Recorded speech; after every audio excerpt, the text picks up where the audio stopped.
I am back, and I brought you yet another Oscar experiment. This time though, we are not trying to predict who will win Best Picture, but we are trying to predict who will be nominated for Best Picture. With 10 slots up for grabs, we are going to be using data from precursor awards and guild nominations to see which films have the highest chance of being nominated. Will RRR, The Whale, or Babylon surprise us on Oscar morning? Well, let's take a closer look at this year's race to find out. As you can see, I have a board here with some of the possible contenders, and what I'm going to do is I'm going to basically award points based on a variety of guild and award nominations that each film received, and in the end, the film with the most points, in theory, will have the highest chance of being nominated. Though there are many factors to consider when predicting your Best Picture nominees, what I've done is I've broken this experiment into 4 rounds that will focus on what we can track conclusively. And those rounds are Critic and Festival Awards, Industry Guilds, Televised Award Shows, and Momentum. So let's not waste any time. You're excited, I'm excited. Let's just jump right in, and we're gonna start with Critic and Festival Awards. Now there are countless amount of critic groups that nominate and award films, but today I'm going to be using 3 big ones: the Critics' Choice Awards, National Board of Review, and the AFI Awards. So for each film that appears on one of their Best of the Films Year list, I'm going to award a point. And there's a lot of them. So what I've done is I've actually went ahead and I've given a point to each one of the films. You'll see it's like a little thumbs up, thumbs down. That's going to represent our being on one of those critics list. Next, I'm going to award a point for the consistent movies that didn't just appear on one list, but appeared on AFI, NBR, and Critics' Choice Best Films list. They appeared on all 3 of them. And this year, there were only 5 films that did that. And that was Avatar, The Way of Water, Everything Everywhere All at Once, The Fabelmans, Top Gun Maverick, and The Banshees of Inisherin. Okay, and now I'm going to award a point to the Critics' Choice Best Film winner, which this year was Everything Everywhere All at Once. That's the film that took home the Best Film at the Critics' Choice Awards. All right, so in addition to Critics' Choice winner, I also wanted to recognize the film festivals. So I'm going to be awarding a point to the Palme d'Or, award a point for the Golden Lion, and also the TIFF People's Choice. So this year, the Palme d'Or went to Triangle of Sadness, and the Golden Lion went to All Beauty and the Bloodshed, which isn't here because I didn't have room for it, but the Golden Lion went to that documentary. And then we have the TIFF People's Choice Award. The winner of that was The Fabelmans. Now, there are a countless amount of critics groups that weigh in every year, and this year, many critics groups are picking films like Everything Everywhere All at Once or Tar as the best of the year. But at the end of the day, the ones who vote are not critics, but they're the members of the Academy. So, that being said, buzz created by film festivals and critics does undoubtedly affect and shape the race. But I think, this is a good representation so far of what critics and festivals have kind of been supporting.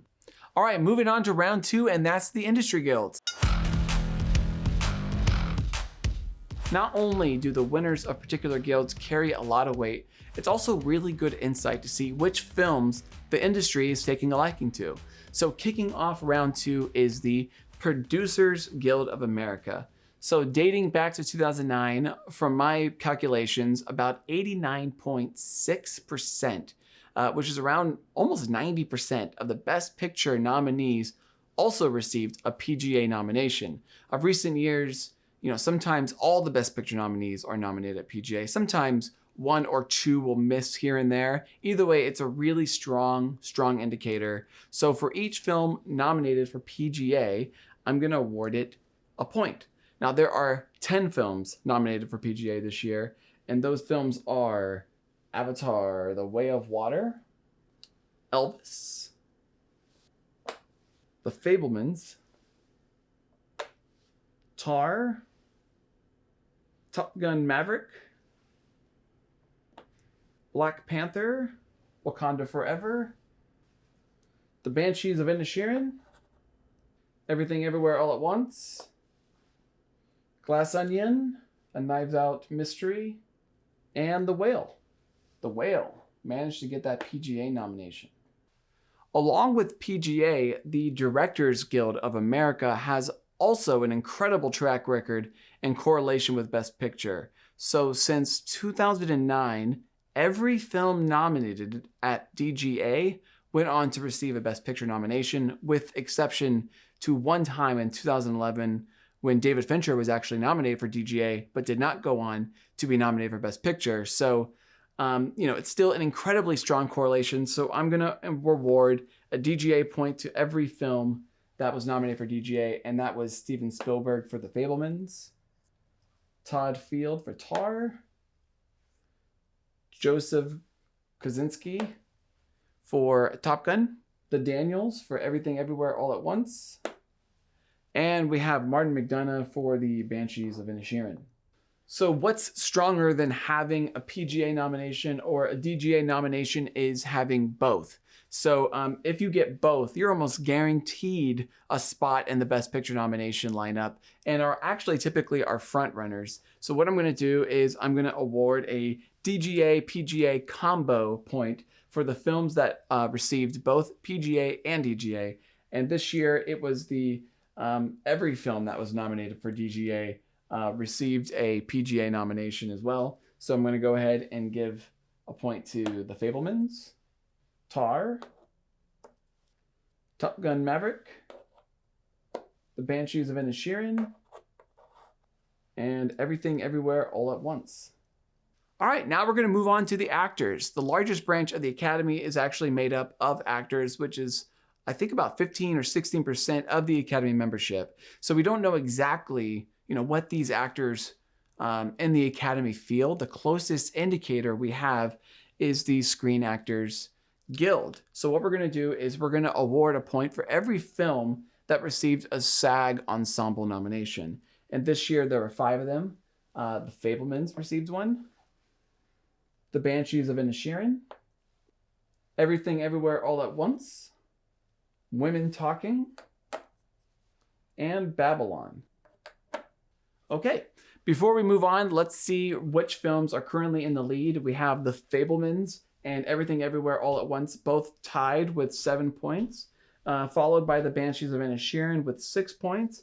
And then we have Top Gun with 5 points and Tar with 4 points.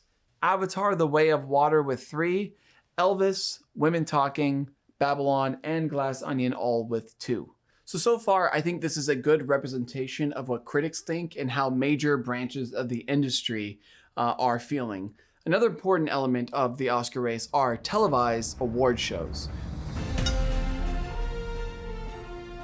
So when a film gets nominated for BAFTA or Golden Globes, you can't help but feel that boost a film receives when they're nominated for a major category and how much higher in the screener pile that film lands. So we're going to start with our next round, televised award shows, and we're kicking it off with Golden Globes Best Drama Film, which has a pretty great track record, especially compared to the music comedy category. Dating back to 2009, every single Golden Globes nominated Best Drama Film received a Best Picture nomination, with exception to 6 films. So roughly, it's around 83% of the Golden Globes Best Drama nominees get nominated for picture. So every film that received a Golden Globes drama nomination, we're going to award a point. So this year it was Avatar, The Way of Water. Okay. Elvis. The Fabelmans. Tar. And Top Gun Maverick. So now we're going to award a point to the winner of both dramatic and comedy categories, since the winners are almost certainly always likely to be nominated for the most part. So this year the winners were The Banshees of Inisherin and The Fabelmans. So another element we want to consider is the foreign film sneak-in. So sometimes there are early foreign film heavy hitters like Roma and Parasite that are quickly embraced but sometimes there's the small ones that often pop up in the Best Picture lineup.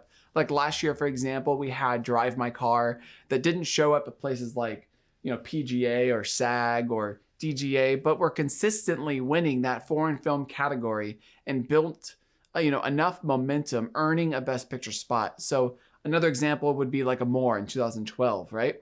So what I did is I'm giving a special star token if the Critics' Choice and Golden Globes foreign film winner matches.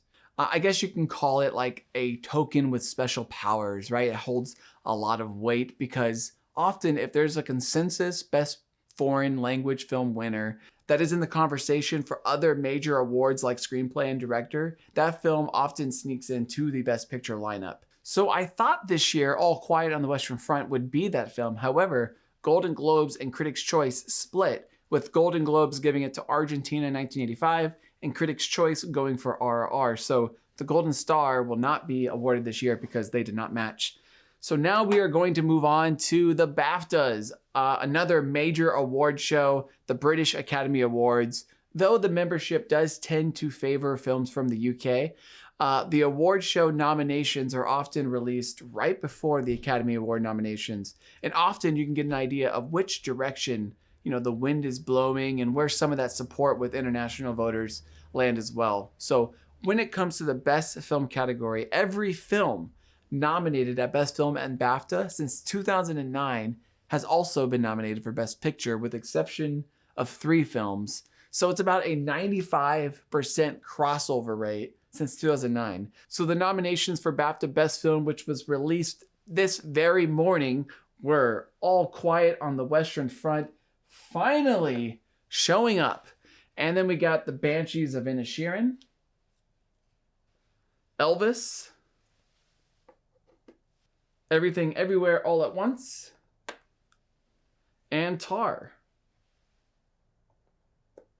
2 other really important categories as it pertains to Best Picture are editing and screenplay categories. So many times you'll see that the recent Best Picture winners has an editing nomination or a screenplay nomination. So what we're going to do is we're going to look at BAFTA nominations in those categories as well, starting with editing. So since Golden Globes doesn't have an editing category, we're going to be using the Critics' Choice and BAFTA. So I'm going to award 1 point for films that hit a nomination at both Critics' Choice and BAFTA. So those films were Elvis, Everything Everywhere All at Once, and Top Gun. So now we're going to add a point for the films that were nominated at least twice at either BAFTAs, Critics' Choice, or Golden Globes for the screenplay category. Not 1 nomination, it's got to hit twice out of those 3 to ensure it's a real screenplay contender. So the film that qualifies for the screenplay point are The Fabelmans, The Banshees of Inisherin, Everything Everywhere All at Once,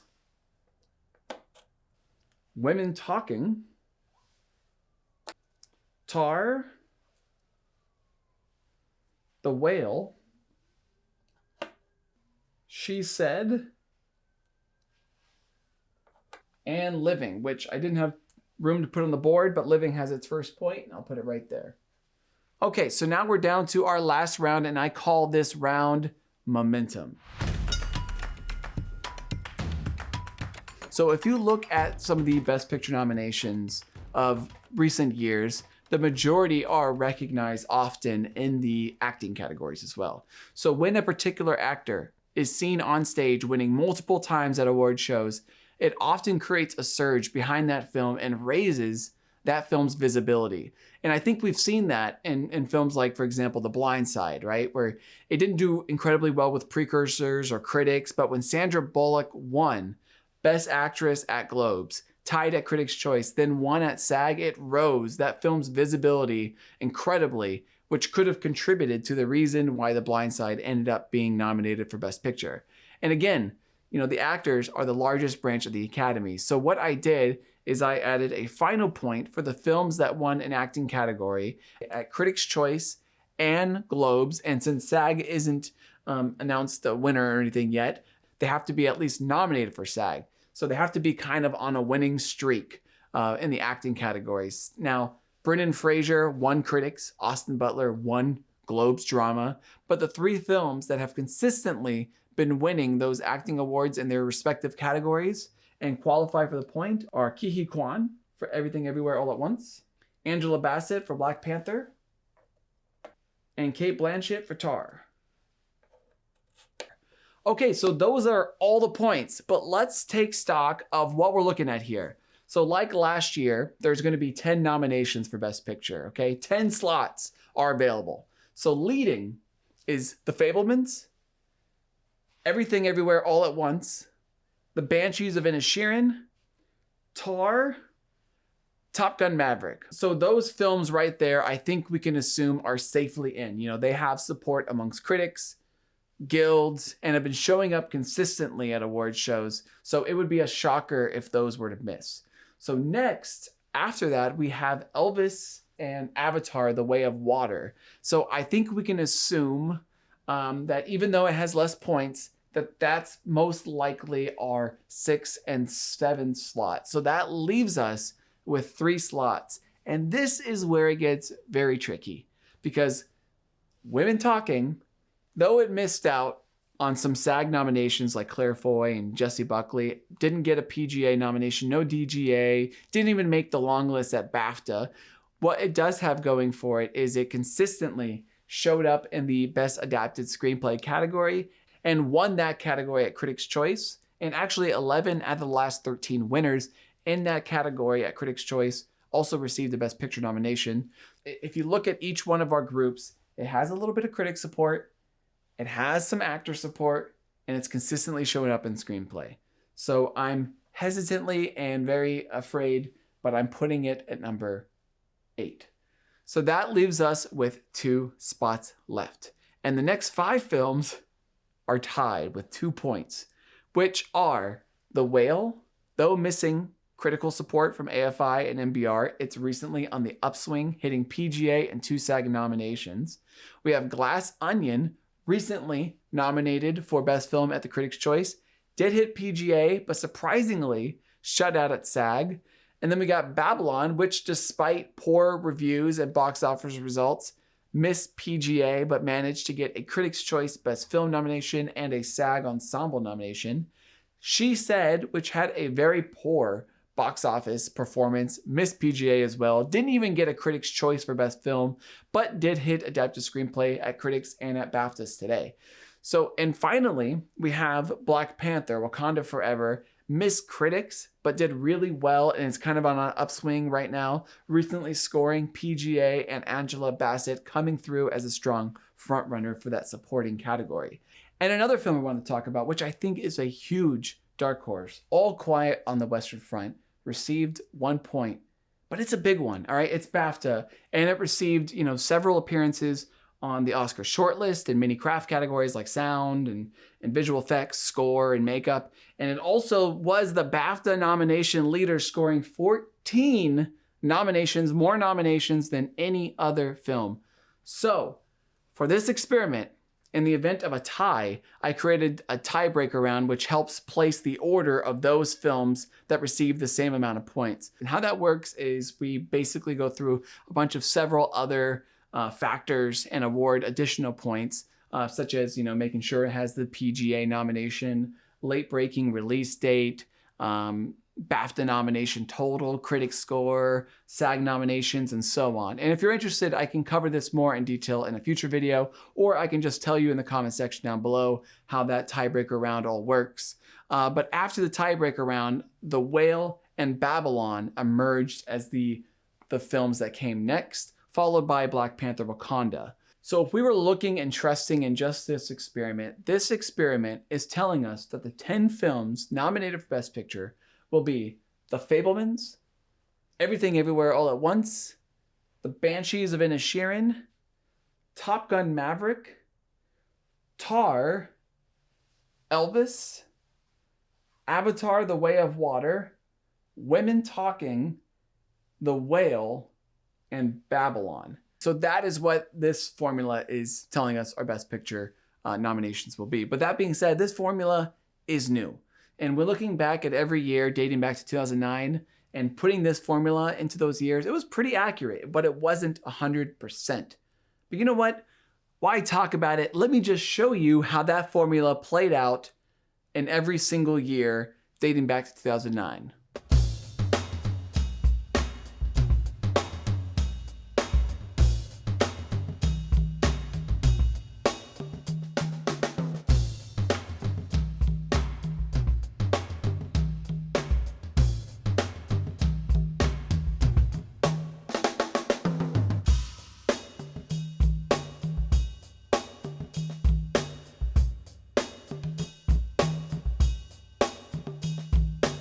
So as you can see, sometimes it was right on the money, but did also struggle to catch some of those rare outliers, which I think is kind of understandable because, every year is different. And there are certain elements of an Oscar race that you really just simply cannot track or plug into some magical formula that spits out the correct answers. For example, in 2011, Extremely Loud and Incredibly Close cracked the Best Picture lineup over movies like The Girl with the Dragon Tattoo and Bridesmaids. Extremely Loud and Incredibly Close, which is an extremely long title, had a 45% on Rotten Tomatoes. Okay, no PGA, no DGA, no SAG, no BAFTA nomination. And at the end of the day, that movie, by looking at the numbers, should not have been in that lineup. And that's just to say, that every year is different. And despite what a formula can tell you, in the end, you have to use the information, but ultimately you have to come to your own determinations. So I'm going to follow this experiment, but I'm going to alter my prediction based on what I'm feeling this year, right at this current moment. And this year, we can see who was more correct, the formula or human intuition. This is going to be the man versus the machine right now. What I'm going to do is I'm going to use a little bit of this formula, and I'm going to keep its top 8 in exactly the order that it gave me. And I'm even going to keep Women Talking despite my feeling that could so easily miss. I'm going to keep it in. So my final 2 spots comes down to the films that all have 2 points. Wakanda Forever, which is supposed to have 2 points. This is not correct. That's correct. And then we have The Whale. We have She Said, Glass Onion, and Babylon. So those are the films that I'm deciding between. So hopefully you can bear with me. I'm just going to brainstorm through each of these films and maybe I can come to some conclusion. So Wakanda Forever recently got PGA and an actor boost, but it's kind of expected that it would hit PGA. I mean, I didn't predict it, but at the end of the day, it hitting PGA shouldn't be that surprising because it did make a lot of money. So that's understandable. And then we have The Whale, which hit PGA as well and is actually doing quite well as a small movie, making money. And for an indie movie to hit PGA, I think that's pretty impressive. And then we have the screenplay that's consistently showing up, which is nice. And even though it doesn't have that SAG Guild nomination, it did have a nomination at SAG in actor with Brendan Fraser and Hung Chau. So it does, it was recognized at SAG. And then we have She Said, which in my opinion, I think the box office results has really hurt the film. It was critically received, and I think people are recognizing the screenplay, but didn't get to PGA, didn't get any recognition, really that much recognition at SAG. So to me, I'm not really considering She Said as a possibility. Glass Onion, it's a really fun film, got some critical support, hit PGA, but it missing SAG is a big deal to me because the film is such an ensemble film that it should have easily got that SAG Ensemble nomination, especially over Babylon. So that brings me to Babylon, and that's the one that I'm really wrestling with. I really want to stick that in there because I think it's possible. Because if anybody's gonna like Babylon, it's gonna be the people who work in that industry because this movie is made for them. It jokes about their industry. It's about movie making. So I think if anyone's gonna love this film, it's them. And it recently popped up at SAG, but it didn't get that PGA, which is expected because the movie didn't make any money. So I could see Babylon sneaking in. But then we have the dark horse, All Quiet on the Western Front. Nomination leader at BAFTA. I mean, 14 or was it 14 or 15 nominations? That's huge. I don't know why it didn't pop up in other places, but it also did pop up on the shortlist. So I know the movie is being seen, and BAFTA Best Film, that's a big one. That is a big one. It concerns me that it didn't get the Golden Star. It concerns me that it didn't get this consensus foreign film thing. That's the problem I'm having with it, is it didn't get Critics' Choice and it didn't get the Golden Globe for Best Foreign Film. It should have been a walk. So for me, I think the final decision I'm making, I think I'm gonna go, I can't put Babylon and The Whale in. I can't have two movies with bad reviews in my lineup. I feel like only one of them's gotta make it. And I think The Whale has got the acting support behind it, and it's got a little bit more of an emotional core. So honestly, I'm gonna go with All Quiet on the Western Front at number 9, and I'm doing The Whale at number 10. The Babylon missing out at number 11. That's what I'm saying. And that's my final Oscars Best Picture predictions. Anyways, this has been the Best Picture nomination experiment. These are the 10 films the experiment is selecting as the films that are going to be nominated for Best Picture, and these are the 10 films that I'm officially predicting. But let me know in the comments section below what you are predicting to get Best Picture. Anybody who gets them all correct, I'll be sure to shout you out on Twitter. If I don't have time to post my final predictions video, I will try my hardest, but if I don't, I'll post them on Twitter before nomination morning, and I'll definitely be doing a reaction video to the Oscar nominations. So feel free to hit the subscribe button down below to watch those videos and even more Oscar content and experiments. Thanks for watching, and until next time, I will see you, Top Gun salute, at the Oscars.